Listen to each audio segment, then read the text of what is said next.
இப்போ சீஷர்கள் கேட்குற அந்த கேள்வியை நல்லா கவனிச்சு பாருங்க. உம்முடைய வருகைக்கும் உலகத்தின் முடிவுக்கும் அடையாளம் என்ன? அப்போ வருகையை ஒட்டி வேற இன்னொரு சம்பவமும் நடக்க போகுது. நம்ம பொதுவாக வருகையை பற்றி மட்டும் தான் கான்சன்ட்ரேட் பண்ணிட்டு இருக்கோம், வருகையை பற்றி மட்டும் தான் நினைக்கிறோம்.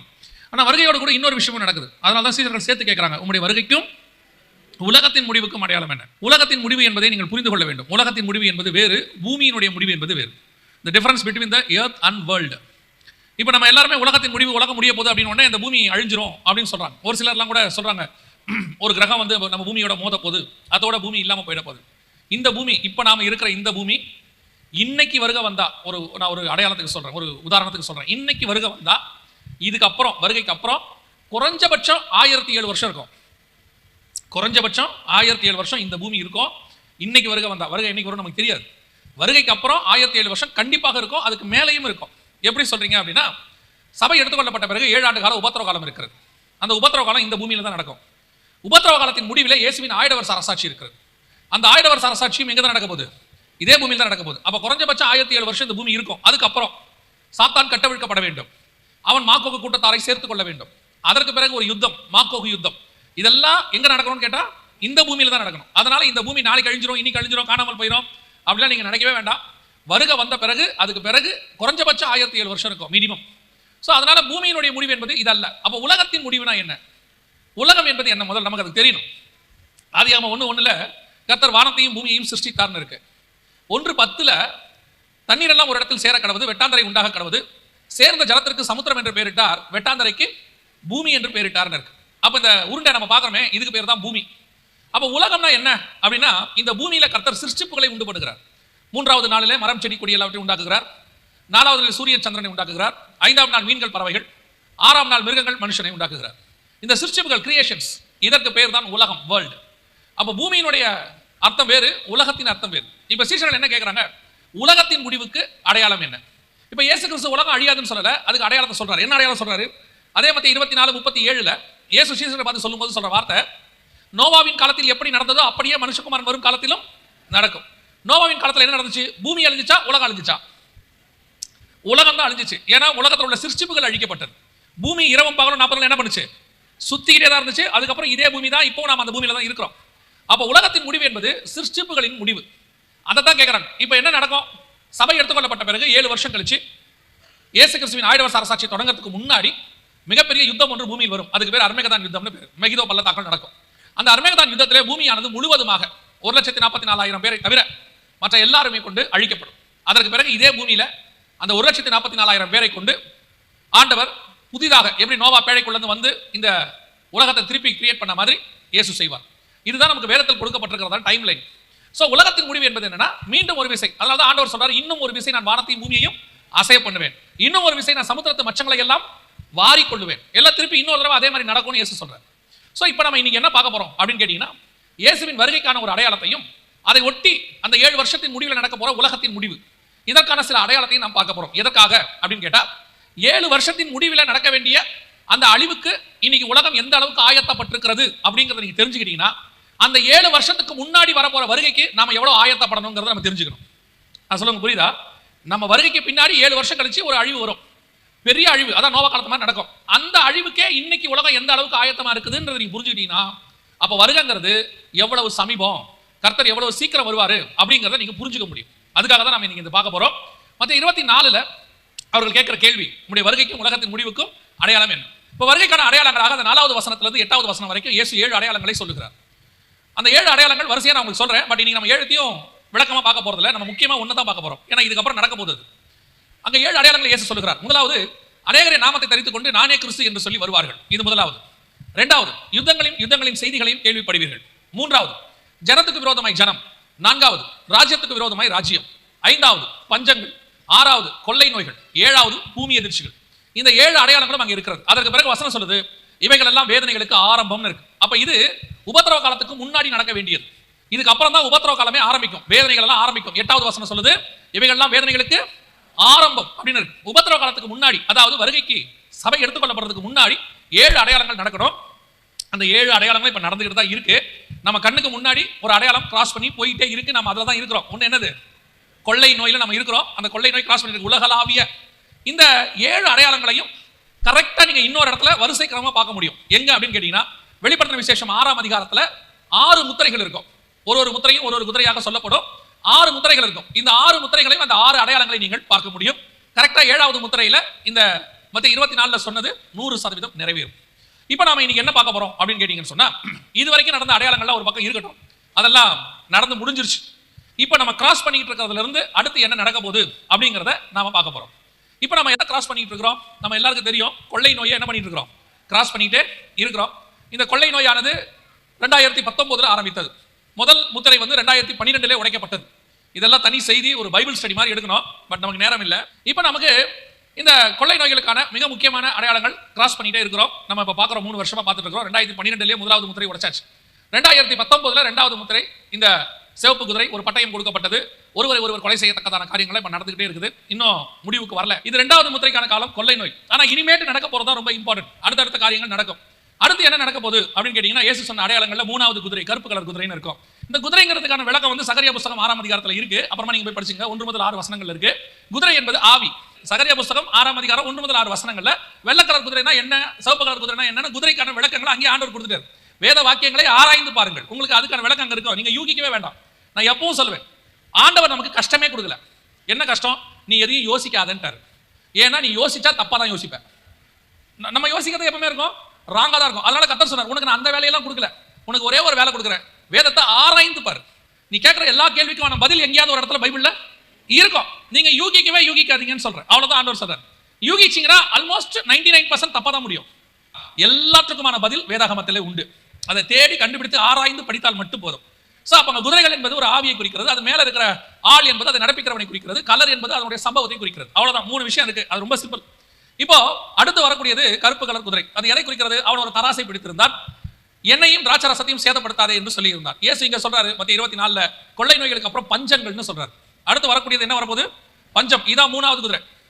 இந்த கொரோனா ரொம்ப உச்சத்துல போயிட்டு இருக்கும்போது, 2021 இருக்கும்போது ஆண்டவர் சில காரியங்களை படிச்சிட்டு இருக்கும்போது சொன்னாரு, கொள்ளை நோய் 2வது கிராஸ் ஆகி 3வது வரப்போகுது, பஞ்சங்கள் வரப்போகுது. நாங்க அப்பத்துல இருந்தே இதை சொல்லிட்டு இருக்கிறோம். இந்த 2021 11ஆம் மாசம் நவம்பர் மாசம் அபிஷியலாக உலகத்தில் பஞ்சம் ஆரம்பித்து விட்டது. அதெல்லாம் அபிஷியலா ஆரம்பிச்சது அப்படின்னு கேட்டீங்கன்னா, இந்த கொள்ளை நோய், கில்லிங் டிசீஸ் இருக்கு பாருங்க, ஆல்ரெடி பூமியில இருக்கு. ஒரு கொள்ளை நோய் இருக்கு. எபோலா இருக்கு, அதுக்கு முன்னாடி டெங்கு இருக்கு, அதுக்கு முன்னாடி பேர்ட் ஃப்ளூ பறவை காய்ச்சல் இருக்கு, அதுக்கு முன்னாடி வந்து கேமல் ஃபீவர் இருக்கு. இப்படி ஒவ்வொரு கொள்ளை நோய் பூமியில இருந்துட்டே இருக்கும். ஒரு காலத்துல மலேரியா கூட கொள்ளை நோய் தான், கில்லிங் டிசீஸ் தான் ஒரு காலத்துல இருந்துட்டே இருக்கும். ஆனால் ஒரு நோய் மாத்திரம் உலகளாவிய பாதிப்பை ஏற்படுத்தும், வேர்ல்டு வைட், எல்லா நாட்டையும் பாதிக்கும். அப்படி நமக்கு பாதித்தது தான் கொரோனா. அதே மாதிரி தான் அப்ப அந்த கொரோனா வரும்போது அபிஷியலாக வேர்ல்ட் ஹெல்த் ஆர்கனைசேஷன் WHO ஒரு அனௌன்ஸ்மெண்ட் கொடுத்தாங்க 2018. டிசீஸ் எக்ஸ் ஒன்று வரப்போது உலகளாவிய பெரிய பாதிப்பை ஏற்படுத்தும் அப்படின்னு சொன்னாங்க. அந்த அபிஷியல் அனௌன்ஸ்மெண்ட் கரெக்டா 2019 நமக்கு கோவிட் ஆரம்பிச்சிச்சு, 2020 வேர்ல்டு வைட் வந்தது. இப்போ அதே மாதிரி 2021 நவம்பர் மாசம் அபிஷியலி யுனைடெட் நேஷன்ஸ், ஐநா சபை, ஐக்கிய நாடுகள் சபை அனௌன்ஸ் பண்ணியிருக்காங்க, பஞ்சங்கள் வந்து ஆரம்பித்து விட்டது. எதற்காக அப்படின்னா அதுக்கு ஒரு காரணம் அவங்க சொல்றாங்க, பருவநிலை மாற்றம். அதை பத்தி நான் உங்களுக்கு கடைசியா சொல்றேன். சோ பஞ்சம் ஆரம்பித்து விட்டது அப்படின்னு எதை வச்சு சொல்றாங்க அப்படின்னா, முதல் நாடு எப்படி சைனாவில் கொள்ளை நோய் ஆரம்பிச்சுச்சோ அதே மாதிரி முதல் நாடு பஞ்சத்துல ஆரம்பித்த நாடு மடகஸ்கர் அப்படிங்கிற பகுதி. மடகஸ்கர்ல பருவநிலை மாற்றத்தின் காரணமாக, பருவநிலை மாற்றம்னா என்னன்னு உங்களுக்கு சொல்லிட்டு முடியுமா அப்புறமா. சோ இப்போ அவங்களுடைய விளைவு என்னன்னா, 6 மாசமாக கிட்டத்தட்ட மழை கிடையாது, 6 வருஷமாக மழை கிடையாது, எதுவுமே இல்லை. இப்போ ஜனங்கள் அங்க என்ன பண்றாங்கன்னா, 6 மாசமாக சாப்பாடுனாலே அவங்களுக்கு என்ன அப்படின்னு கேட்டீங்கன்னா, விவசாயமே கிடையாது, அரிசி இந்த மாதிரி கோதுமை எதுவுமே கிடையாது, வெறும் இந்த இலைகள் பூச்சிகள் எல்லாம் இருக்கு பாத்தீங்களா, அந்த பூச்சிகளை மட்டும் பிடித்து சமைச்சு சாப்பிட்டு இருக்காங்க. அவங்களுக்கு கிடைக்கிறதான அந்த மண்ணில் கிடைக்கக்கூடிய புழுக்கள் பூச்சிகள் எல்லாத்தையும் எடுத்து சமைச்சு அவங்க சாப்பிட ஆரம்பிச்சிருக்காங்க. இப்போ பஞ்சம் ஆரம்பித்ததுக்கு, அதாவது இது அப்படியே ஸ்ப்ரெட் ஆகும், உலகளாவிய ஸ்ப்ரெட் ஆகும் என்று சொன்னார்கள். இதைத்தான் நாங்க வந்துட்டு 2021 நவம்பர் மாசத்துல இருந்து சொல்றோம். 3வது குதிரைக்கான அடையாளம் தெரிய ஆரம்பித்து விட்டது, பஞ்சம் உலகளாவிய பஞ்சமாக மாறும். அப்போ இந்த பஞ்சங்கள் 2022 21 நவம்பர்ல இருந்து ஆரம்பித்து இப்ப கொஞ்சம் கொஞ்சமா பஞ்சங்களுடைய உச்சத்துக்கு பூமி போகுது. இதுக்கப்புறமா திருப்பியும் சொல்றேன், நல்லா கவனிங்க, இதுக்கப்புறம் பூமி முடிவு பரியந்தம் நாசத்துக்கு என்றுதான் நியமிக்கப்பட்டிருக்கிறது. ஏன்னா பைபிள் கணக்கும் சரி, வேதத்தில் சொல்லப்பட்ட யூத கேலண்டருடைய முறைமையின்படி சரி, நாம கடைசி இடத்துக்கு வந்துட்டோம். நீங்க நிறைய பேர் நினைக்கிறீங்கன்னா எல்லாம் சரியாகி திருப்பி பழையபடி ஆகும், ஆகவே ஆகாது. திருப்பி போக போக போக போக மோசமா. இப்ப நீங்க யோசிச்சு பாருங்க, 100 வருஷத்துக்கு முன்னாடி உள்ளதை விட நிலைமை மோசமா இருக்கா நல்லா இருக்கா? மோசமா தான் மாறி இருக்கு. 20 வருஷத்தை விட இப்ப மோசமா இருக்கா இல்லையா? மோசமா தான், இன்னும் மோசமா தான் போகும். ஆனால் இதில் ஒன்று மட்டும் நிச்சயம், எவ்வளவு மோசமானாலும் அவைகளுக்கு நடுவில் தேவ பிள்ளைகளை கர்த்தர் பத்திரமாய் பாதுகாக்க வல்லமையுள்ளவராய் இருக்கிறார். அதுல எந்த மாற்று கருத்தும் இல்லை. அது எல்லா காலத்திலும் பொருந்தும், நோவா காலத்துல இருந்து பொருந்தும், உலகமே அழிஞ்சாலும் தேவ பிள்ளைகளை ஒரு பேழைக்குள்ளே பாதுகாத்துருவார். சோதோம்ல உலகமே அழிஞ்சாலும், சோதம் முழுக்க அழிஞ்சாலும் லோத்தின் குடும்பத்தை கர்த்தர் பத்திரமாய் பாதுகாத்துருவார். எகிப்து முழுவதும் வாதை வந்தாலும் இஸ்ரவேல் என்ற கோசே நாட்டில் வரவில்லை என்று வேதம் சொல்லுகிறது. பாபிலோன் முழுக்க சிறைப்பட்டு போனாலும் தானியேலையும் அவருடைய சகோதரர்கள் நண்பர்களையும் கர்த்தர் பத்திரமாய் பாதுகாத்தார் என்று சொல்லி பார்க்கிறோம். இது எப்பவுமே நடக்கும். உலகளாவிய தேவன் தம்முடைய பிள்ளைகளை ஒரு நாளும் கைவிடவே மாட்டார். ஆனா அவர் சொன்ன முடிவு பரியந்தம் நடக்க வேண்டியதெல்லாம் நடக்கும். நீங்க என்ன நினைக்கிறீங்கன்னா இதெல்லாம் நடக்க கூடாது, ஏன்னா நமக்கு வந்துருமோன்னு உங்களுக்கு பயம். இதுல காரணம் என்னன்னா இதெல்லாம் எனக்கும் வந்துருமோ, அதனால இதெல்லாம் நடக்க கூடாது. அதெல்லாம் ஒரு பக்கம் நடக்கும், ஆனா எனக்கு அது வராது. அவ்வளவுதான். ஆண்டவர் சொல்றார், யுத்தங்களின் செய்திகளையும் கேள்விப்படுவீர்கள், ஆனாலும் கலங்காதபடிக்கு எச்சரிக்கையார், பயப்படாதன்றார். ஏன் இதெல்லாம் சம்பவிக்க வேண்டியது, நடக்க வேண்டியது. ஆனாலும் தேவன் அவைகளுக்கு மத்தியிலே சொல்றார் லூக்கா 21:28 இவைகள் சம்பவிக்க தொடங்கும் போது உங்கள் மீட்பு சமீபமாக இருப்பதால் நீங்கள் நிமிர்ந்து பார்த்து தலைகளை உயர்த்துங்கள் என்று சொல்லுகிறார். இது நடக்கும்போது நமக்கு ஒரு மீட்பை கர்த்தர் வச்சிருக்காரு. பறந்து காக்கிற பட்சியை போல பாதுகாப்பார். அதனால நீங்க பயப்பட வேண்டாம். இதெல்லாம் நடக்கும்போது இப்படிலாம் நடக்கும்போது சொல்றாங்களே, பெரிய அழிவு வரப்போதே, அழிவு ஒரு பக்கம் வந்துகிட்டே இருக்கட்டும், ஒரு பக்கம் பாதுகாப்பு இருந்து கொண்டே இருக்கும். அல்லேலூயா. அப்ப பஞ்சம் இனி அடுத்த லெவல். இதை சொல்லிட்டு இருக்கும் போதே 2022 ஜனவரியிலேயே ஸ்ரீலங்கா மிகப்பெரிய பஞ்சத்துல போச்சு. உங்க எல்லாருக்கும் தெரியும் ஸ்ரீலங்காவுடைய நிலைமை கவலைக்கிடமா மாறிடுச்சு. நமக்கு தெரிஞ்சு பாகிஸ்தான் முழுவதுமாக திவால் ஆயிருச்சு. இந்த பக்கம் பர்மா மிலிட்டரி திவால் ஆகி போச்சு. ஸ்ரீலங்கா ஆயிருச்சு. அதை விட மோசம் இன்னும் 2 மாசத்துல நீங்க பாப்பீங்க நேபாள். ஸ்ரீலங்காவை விட மோசமான கண்டிஷன். உலகளாவிய பஞ்சம் எல்லா நாடுக்கும் பரவிக்கிட்டே இருக்குது. ஏற்கனவே கென்யால சாப்பாடு இல்லாம ஜூல இருந்த எல்லா மிருகமும் செத்து போச்சு. மடகாஸ்கர்ல முடிஞ்சிருச்சு. ஹைத்தி தீவு முழுக்க நீங்க போய் பாத்தீங்கன்னா ஒரு கிராமம் முழுக்க ஹைத்தி தீவுல ஜனங்க மண்ணை தான் சாப்பிடுறாங்க. நீங்க பாத்தீங்கன்னா தெரியும், மண்ணை தான் சாப்பிடுறாங்க. இதெல்லாம் ரிப்போர்ட்ஸ் வெளியிட்டது. கர்த்தர் சொன்ன அந்த 3வது குதிரைக்கான ஆயத்த நிலை. கொரோனாவது ஆரம்பிக்கும் போது சாஃப்டா ஆரம்பிச்சு உச்ச நிலை அடைஞ்சிச்சு. ஆனா பஞ்சம் ஆரம்பிக்கும் போதே பயங்கரமா ஆரம்பிக்குது. பல நாடுகள்ல இன்னைக்கு ஐநாவுடைய ரிப்போர்ட் கொடுத்துருக்காங்க. இந்த ரஷ்யா உக்ரைன் பிரச்சனையினால 170 கோடி ஜனங்கள் வறுமையில வர போறாங்க, சாப்பாடு இல்லாம. 170 கோடி ஜனங்க, அதாவது உலக மக்கள் தொகையில 1/6 பங்கு பஞ்சத்துல போகுது. இது எல்லாம் நாம இங்க உட்கார்ந்துகிட்டு இருக்கிற இந்த நேரத்துல உலகத்துல இன்னொரு பகுதியில் நடக்கிறத நான் சொல்லிட்டு இருக்கிறேன். நீங்க நினைக்க கூடாது இது long லாகோ so லாங்கோ once upon a time அப்படிலாம் கிடையாது. இப்ப நம்ம உட்கார்ந்து செய்தி கேட்டுக்கிற இதே நேரத்துல பூமியில இன்னொரு பக்கத்துல இது நடைபெற்று கொண்டே இருக்கிறது. இதெல்லாம் அங்க நடக்கிற விஷயம். பஞ்சத்தினுடைய உச்சத்துக்கு பூமி போயிட்டே இருக்குது. உணவு பற்றாக்குறை உலகளாவிய 170 கோடி ஜனங்களுக்கு போது. இனி வருகிற நாட்கள்ல இந்த நியூஸ் தான் நீங்க அதிகமா கேட்பீங்க. பல நாடுகள் அது நடக்கிறத பாப்பீங்க. முதல் தடவை 2018 அதாவது அவங்க ஊர்ல விவசாயம் போயிடுச்சு, மழை இல்ல, அவங்களுக்கு எரிபொருளுக்கு வெட்டுறதுக்கு மரம் கூட இல்லையாமா. அதனால மண்ணை கரைச்சு குழைச்சு இதை சேல்ஸும் பண்றாங்க. சிலருக்கு கொண்டு போய் இது கூட கிடைக்காதவங்களுக்கு சேல்ஸ் பண்றாங்க. இது ஹைத்தி தீவுல நடக்கிறதான ஒரு விஷயம். 2018 இதே மாதிரி தான் டிசீஸ் எக்ஸ்ன்னு சொல்லி கொரோனா வரதை பத்தி ஒவ்வொரு சபைக்கும் சொன்னோம். பல இடங்கள்ல போய் சொல்லிட்டே இருந்தோம். ஆனா சபை அதை சீரியஸா எடுத்துக்கல. சபை அதை பத்தி ரொம்ப சீரியஸா எடுத்துக்கல. எடுத்துக்கிட்டு சாதாரணமா விட்டுட்டாங்க. ஏன் விட்டா என்ன பிரச்சனை அப்படின்னு கேட்டீங்கன்னா, இந்த கொரோனாவுக்கு சபை ஆயத்தப்பட்டிருக்கணும். சபை ஆயத்தப்படுறதுன்னா என்ன? நாங்க என்ன ஆயத்தப்படுறது? உலகமே மருந்து இல்லாம இருந்துச்சு, நாங்க ஆயத்தப்படுறதுனா என்ன? சபை ஆயத்தப்படுறதுனா என்ன தெரியுமா? இந்த கொரோனாவுக்கு 2 வருஷமா மருந்து இல்லாம உலகம் தவிச்சுக்கிட்டு இருந்துச்சு. ஆந்திரால ஒரு மனுஷன் கண்ணுல மருந்து ஊத்துறேனாரு கொரோனாவுக்கு. கேள்விப்பட்டிருப்பீங்கன்னு நினைக்கிறேன். கண்ணுல மருந்து ஊத்துறேனாரு. சொன்ன உடனே வண்டி பிடிச்சிட்டு ஓடனா எல்லாரும். ஒரே நாள்ல அந்த கிராமம் கோடீஸ்வர கிராமமா மாறிடுச்சு. ஏன்னா ஜனங்க எல்லாம் படையெடுத்தாங்க, மருந்து கிடைக்குதுன்னு. ஆனா அந்த மருந்து உண்மையா பொய்யான்னு தெரியாது, அந்த ஆள் என்ன ஆனாருன்னு தெரியாது. மருந்து இல்லாம உலகமே தவிச்சிச்சு. ஆனால் மருந்தை வச்சுக்கிட்டு நாம அத்தனை பேரும் கதவை மூடிட்டோம். மருந்து நம்ம கிட்ட தான் இருந்துச்சு. வசனம் சொல்லுது, இயேசுவின் காயங்களால் நாம் குணமானோம் என்று வசனம் தெளிவா சொல்லி இருந்துச்சு. கொரோனாவுக்கு மருந்து சபைக்குள்ளதான் இருந்துச்சு, ஊழியக்காரன் கையில தான் இருந்துச்சு. ஆனா நாம காலம் காலமா இயேசு சுகமளிக்கிறார், எய்ட்ஸ் சுகமானது, கேன்சர் சுகமானது, எத்தனை மீட்டிங்ல எவ்வளவு போஸ்டர். நான் இல்லைன்னு சொல்ல, ஆமா நடந்துச்சு. நிறைய பேரோட ஜபத்துல பல வியாதி சுகமாச்சு. இவ்வளவு வியாதியை சுகமாக்கின இயேசுவின் நாமத்துக்கு கொரோனாவை சுகமாக்குற வல்லமை கிடையாதா? அப்ப ஏன் இல்ல? இயேசுவின் நாமத்தினாலே கொரோனாவை தவிர மிச்ச எல்லா வியாதிகளையும் சுகமாக்குவீங்க இருக்கு வசனத்துல. நமக்கு எல்லா வல்லமையும் ஆண்டவர் கொடுத்துட்டு போயிருந்தார். ஆனா சபை அந்த நல்ல சான்ஸை விட்டுருச்சு. ஒவ்வொரு சபையும் ஒரு ஹீலிங் சென்டரா மாறி இருக்கணும். சபைக்குள்ள ஒரு அற்புதம் நடக்கிறதுக்கு நம்ம ரெடியா இருக்கணும். விசுவாசி ஒவ்வொருத்தரும், வசனம் சொல்லுது, ஊழியக்காரன் மட்டும் அற்புதம் செய்வான்னு சொல்லல, விசுவாசிக்கிறவர்களால் நடக்கிற அடையாளங்கள் ஆவன. அவர்கள் வியாதியஸ்தர் மேல் கரங்களை வைப்பார்கள், அவர்கள் சொஸ்தமாவார்கள். ஒவ்வொரு விசுவாசி வீடும் ஒரு ஹீலிங் சென்டர். உன் ஏரியாவுக்கு கர்த்தர் உன்னை நம்பி வச்சிருந்தார். நாம மட்டும் ஆயத்தமா இருந்திருந்தோம்னா, ஜெபம் பண்ணி இருந்தோம்னா, சபைக்குள்ள அற்புதம் நடந்திருந்து சுகமாகுதுன்றது கன்ஃபார்ம் ஆயிருந்துச்சுன்னா, அரசாங்கமே போலீஸ் பாதுகாவலோடு கூட கொரோனாக்காரனை உள்ள கொண்டாந்துருக்கோம். இங்க ஏன் மருந்து இல்லாம கவர்மெண்ட் அலைஞ்சிச்சு. சுகமாக்குற இடமா திருச்சபை மாறி இருக்கணும். யோசிச்சு பாருங்க, தமிழ்நாட்டில் இருக்கிற ஒவ்வொரு சர்ச்சும் சுகமாக்குற சர்ச்சா மாறி இருந்தா நீ சுவிசேஷமே சொல்ல வேண்டாம், 8 கோடி பேர் சர்ச்சை நோக்கி ஓடி வந்திருப்பான். அதுக்கு பேர் தான் எழுப்புதல். We missed the golden opportunity. 3 வருஷத்துக்கு முன்னாடி கர்த்தர் எச்சரிக்கை கொடுத்தாரு. 2018 இருந்து சொன்னார், கொள்ளை நோய் வரப்போகுது. நாம என்ன பண்ண முடியும்? மருந்து கண்டுபிடிக்க வேண்டாம், ஏற்கனவே நம்ம கிட்ட மருந்து இருக்கு.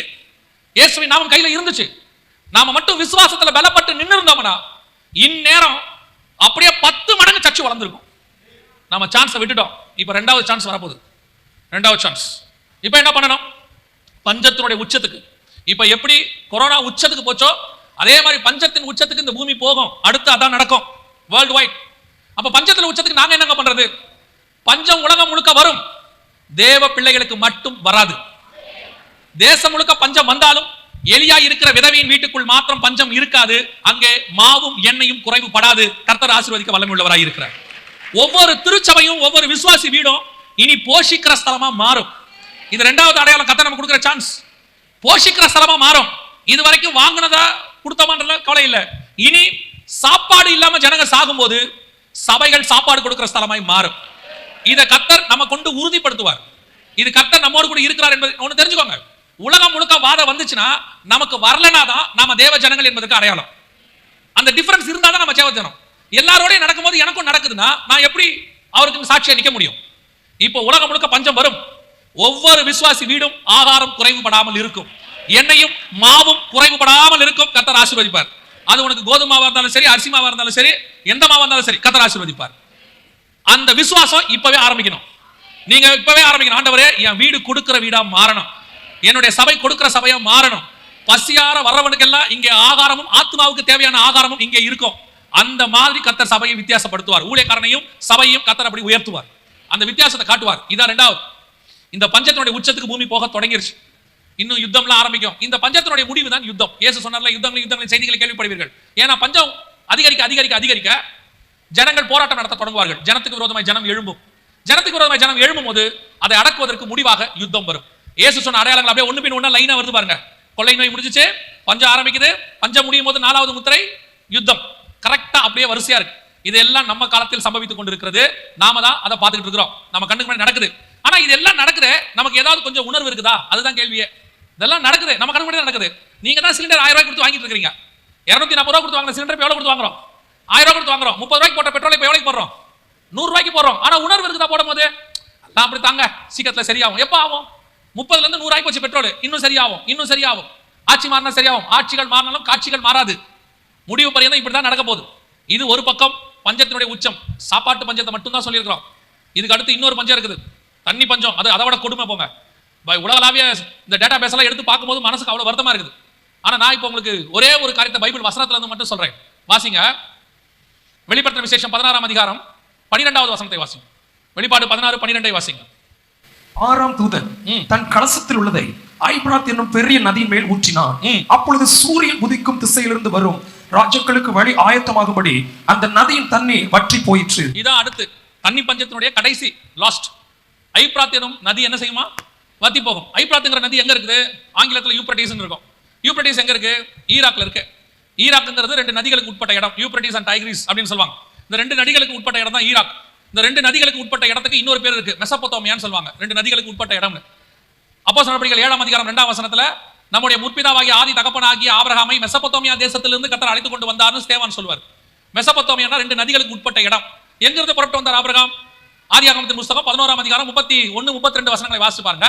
ஆபிரகாம் எங்கிருந்து புறப்பட்டாரு? தேராகு தன் குமாரனாகிய ஆபிரகாமையும் சாராளையும் ஆரோனின் குமாரனாகிய லோத்துவையும் ஊர் என்கிற கல்தேயருடைய பட்டணத்திலிருந்து அழைத்து கொண்டு வந்தார்.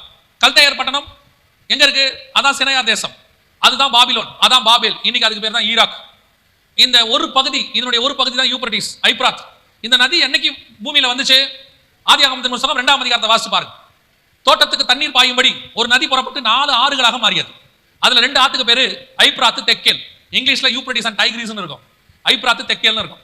இந்த ஐபிராத்துங்கிறது ஆண்டவர் முதல்ல தோட்டத்தை உண்டாக்கும் போதே உண்டாக்கப்பட்ட ஆறு. கிட்டத்தட்ட 6000 வருஷமா ஓடுற ஆறு. ஆண்டவர் சொல்றாரு அந்த நதியின் தண்ணீர் வத்தி போகிறது ஒரு அடையாளம்.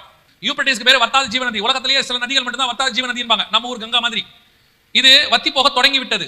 இங்க உள்ளவங்க விவசாயம் பண்ண முடியாம எல்லாம் பாக்தாத்ல இருந்து புறப்பட்டு ஈராக்குடைய தலைநகருக்கு வந்துட்டு இருக்காங்க. ஏன்னா வாழ வழி இல்லைன்னு சொல்லி வெளிப்படுத்தின விசேஷம் 16ஆம் அதிகாரத்தில் நடக்க வேண்டிய சம்பவத்தினுடைய ஆரம்பம் இப்ப நடக்க ஆரம்பிச்சிருச்சு. இந்த அர்மேகதன் யுத்தத்தை ஒட்டி நடக்கணும். அதுக்கு முன்னாடி 7 வருஷத்துக்கு முன்னாடி வருகை வரணும். 7 வருஷத்துக்கு முடிவில் தண்ணி வத்தி போகணும். இப்ப வத்தி போக தொடங்கிருச்சு. அப்பனா கணக்கு பண்ணிக்கோங்க, வருகை எவ்வளவு தூரத்துல இருக்குன்னு கணக்கு பண்ணிக்கோங்க. இது 6000 வருஷமா ஓடுற நதி இப்ப நம்ம கண்ணுக்கு முன்னாடி வத்தி போக தொடங்கி இருக்கிறது. இதுதான் தண்ணி பஞ்சத்தினுடைய உச்சம். இது பைபிள்ல உள்ள ஆதாரம். அதை தான் சொல்றோம், பைபிள்ல உள்ள ப்ரூஃப். தண்ணி வத்தி போகுது. இப்ப நம்மளை பொறுத்த வரைக்கும் என்ன, தூத்துக்குடியில் நல்ல மழை பெய்யுது, கடற்கரை ஓரத்தில் இருக்கும், எங்களுக்கு ஒன்றும் அப்படி தண்ணி பஞ்சம் இருக்கிற மாதிரி இல்லையே அப்படின்னு நீங்க கேட்டீங்கன்னா, யார் யார் வீட்டெல்லாம் கேன் தண்ணி வருது? கேன் தண்ணி சும்மா கை தூக்குங்க. கை தூக்கல போய் சொன்னீங்கன்னா அப்புறம் அடுத்த வாரத்தில் கேன் தண்ணி கூட கிடைக்காது. இப்ப தூக்குங்க பாப்போம் எவ்வளவு கை வருது பாருங்க. கேன் தண்ணி வீட்டுக்கு வரவங்கலாம் அட சும்மா சொன்ன, எங்க வீட்லயும் வருது, இருக்கா இல்லையா? வருதா? வாசிங்க புலம்பலின் புஸ்தகம் 5ஆம் அதிகாரம் 1வது வசனம் வாசிங்க. புலம்பல் 5:1 வாசிங்க. கர்த்தாவே எங்களுக்கு நேரிட்டதை நினைத்தருளும், எங்களுக்கு நேரிட்டதை நினைத்தருளும், எங்கள் நிந்தையை நோக்கி பாரும், எங்கள் நிந்தையை நோக்கி பாரும். எதை சொல்றாரு? எங்களுக்கு நேரிட்டதை நினைத்தருளும், எங்கள் நிந்தையை நோக்கி பாரும். எங்க பிரச்சனையை பாருங்க, நாங்க எவ்வளவு பெரிய சாபத்துல இருக்கோம் பாருங்கன்றாரு. எதை பத்தி சொல்றாரு? 4வது வசனம் வாசிங்க. அதுல எங்கள் தண்ணீரை பணத்துக்கு வாங்கி குடிக்கிறோம். Can water. எங்கள் தண்ணீரை பணத்துக்கு வாங்கி குடிக்கிறோம். காசு கொடுத்து தண்ணி வாங்கி குடிக்கிறதுக்கு பேரு சாபமாமா. இப்ப இல்ல, 2500 வருஷத்துக்கு முன்னாடி பைபிள்ல இருக்கு. கர்த்தர் இந்த பூமியில விலையேற பெற்றதா, பிரீசியஸா, வேற எந்த கிரகத்திலும் இல்லாத ஒன்னே ஒண்ணு இந்த கிரகத்துல இருக்குதுன்னா அது தண்ணி. இதுக்கு பேரே வாட்டர் வேர்ல்ட். இந்த தண்ணியை காசு கொடுத்து வாங்கி குடிக்கிறதுக்கு பேர் என்னது? சாபம், நிந்தைன்னு இருக்கு வசனம். இன்னைக்கு நம்ம கேன் வாட்டரை வாங்கிட்டு அதுல ஒரு பெருமை, எங்களுக்கு 4 கேன் ஒண்ணா போட்டுருவாங்க, எங்களுக்கெல்லாம் தண்ணி பிரச்சனையே இல்லை. அதுல வேற ஒரு சிலர் சொல்றாங்க, எனக்கு கிண்ட்லே பிடிக்காது, அக்வாஃபினா தான். சாபத்துல அக்வாஃபினா சாபம் தான் பிடிக்கும், கிண்ட்லே சாபம் பிடிக்காது. ஒரு காலத்துல எனக்கு நல்ல ஞாபகம் இருக்கு, 20 வருஷத்துக்கு முன்னாடி எந்த ரயில்வே ஸ்டேஷனுக்கு போனாலும் தண்ணியை பிடிச்சி கையில் குடிச்சிருவோம். எந்த இடத்துல வேணாலும் தண்ணியை குழாயில பிடிச்சி குடிச்ச காலம் ஒன்று இருக்கு. இப்போ நம்மளே அதை குடிக்கிறது இல்லை. இன்னும் பல நாடுகள்ல அரசாங்கம் வாட்டர் பாட்டிலை தடை பண்ணி வச்சிருக்கு. அவன் சொல்றான் தண்ணி இலவசம் தான்.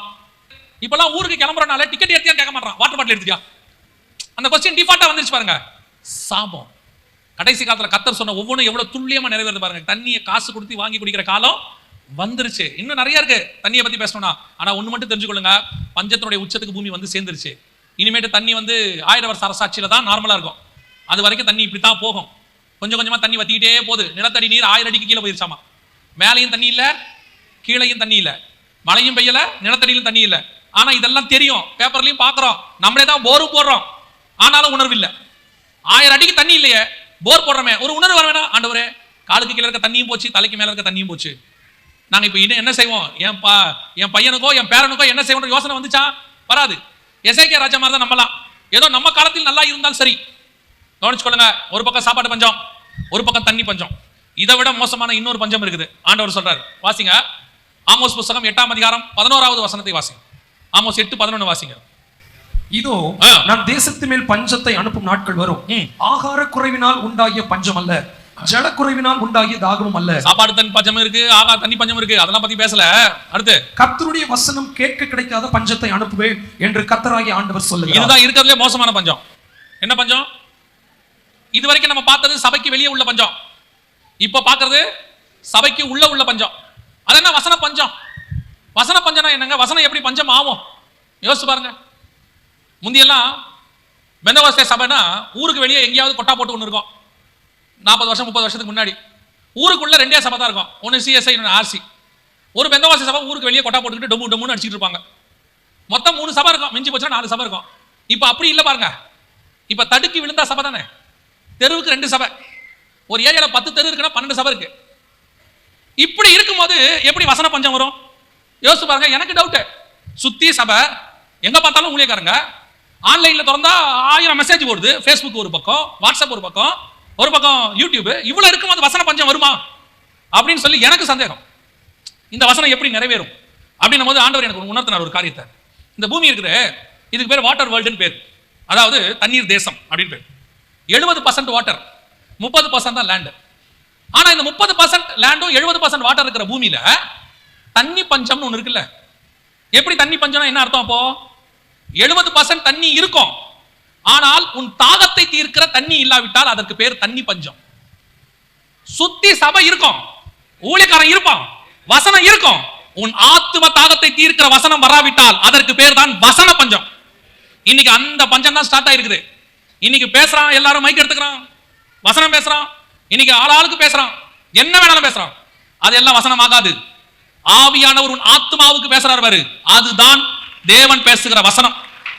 இன்னைக்கு உன் மாம்சத்துக்கு பேசுறதுக்கு லட்சம் பேர் இருக்கான், லட்சம் பேர். ஒரு வீடு இருந்தால் கர்த்தர் 2 வீடு கொடுப்பார். எதுக்கு? அவனுக்கு ஒரு வீடே இல்ல, உனக்கு எதுக்கு 2 வீடு? நைட்டு 12 மணி வரைக்கும் ஒரு வீட்டுல தூங்கிட்டு அலாரம் வச்சு எழுந்திருச்சு, ஆண்டவர் 2 வீடு கொடுத்திருக்கார், வாங்க நம்ம குடும்பமா போய் அந்த வீட்டுல தூங்குவோம். அதுக்கா போவியா? எதுக்கு 2 வீடு? அடுத்த வீடு என்ன பண்ண போறியா? வாடகை கூட போறியா? எதுக்கு உங்களுக்கு 2 வீடு? உங்களுக்கு ஏதாவது புரியுதா? நீங்களும் அப்படித்தான் இருக்கீங்க. கர்த்தர் இந்த வருஷம் உன்னை பலுகி பெருக பண்ணுவார். ஏற்கனவே பலுகி பெருகிதான் வாசல்ல நேரா போக முடியல, சைட்ல போறான். அவன் உட்கார்ந்துருக்கான், இது முன்னாடி டேங்க்ல உட்கார்ந்துருக்கு. பலுகி பெருகு என்ன என்ன இன்னும் பலுகி பெருக போறீங்க? உங்களுக்கு இந்த காது கிணி இந்த மாதிரி அடிச்சு விடுற பிரசங்கம் தான் இன்ட்ரெஸ்டா இருக்கு. இதெல்லாம் தேவனிடத்திலிருந்து வந்தது அல்ல. எவன் நித்திய ஜீவனுக்காக பேசுகிறானோ, எவன் உன்னை பரலோகத்துக்கு ஆயத்தம் பண்ணும்படி பேசுகிறானோ, அதுவே கர்த்தரிடத்திலிருந்து வந்த வசனம். அதுதான் உன் ஆத்ம தாகத்தை தீர்க்கிறோம். இன்னைக்கு நம்ம எப்படி இருக்கிறோம்? நம்மளுடைய தேவையை எதுன்னு பார்க்கணும். திருப்பியும் சொல்றேன், நான் எப்பவும் சொல்லுவேன், சபைக்கு வராவிட்டாலும் உன்னால் பணக்காரனாக முடியும். எத்தனையோ பணக்காரன் சபைக்கு வராம இருக்கிறான். சபைக்கு வராவிட்டாலும் நீ நல்ல சுகத்தோடு இருக்க முடியும். சபைக்கு வராவிட்டாலும் நீ புகழோடு கூட இருக்க முடியும். ஏதோ ஒரு ஃபீல்ட்ல நீ பெரிய புகழ் அடைஞ்சிருவ. ஆனால் சபைக்கு வந்தால் மட்டும்தான் நீ பரலோகத்துக்கு போகிற வழியை பெற்றுக்கொள்ள முடியும். அதுதான் சபை சொல்ல வேண்டியது. உன்னை பணக்காரன் ஆக்குறோம் சொல்ல வேண்டிய அவசியமே இல்லை, ஏன்னா நீங்க என்ன விட பணக்காரனா இருப்பீங்க. ஆனா நித்திய ஜீவனுக்கு போகிற வழியை சபை சொல்லி கொடுக்கணும். நீங்களும் அப்படிப்பட்ட ஊழியரை தான் தெரிஞ்சுக்கணும். இன்னைக்கு விசுவாசி ஆன்லைன்ல எதை கேட்டாலும் அப்படியே காது கிணிய பிரசங்கம். இதான் வசன பஞ்சம். உன் ஆத்மாவுக்கு தேவையான வார்த்தை மட்டும்தான் தேவை. அது மட்டும்தான் சபை சொல்ல வேண்டியது. உன் மாம்சத்தின் தேவைகள் இந்த ஆத்ம தேவையோட கலந்து இருக்குது. ஆத்ம தேவையை கரெக்ட் பண்ணினா மாம்ச தேவையும் கரெக்டா ஆகும். அல்லேலூயா. இப்போ பஞ்சத்தினுடைய உச்சம் வரப்போகுது, அதனுடைய முடிவு தான் இப்ப நம்ம பார்த்துட்டு இருக்கிறோம்.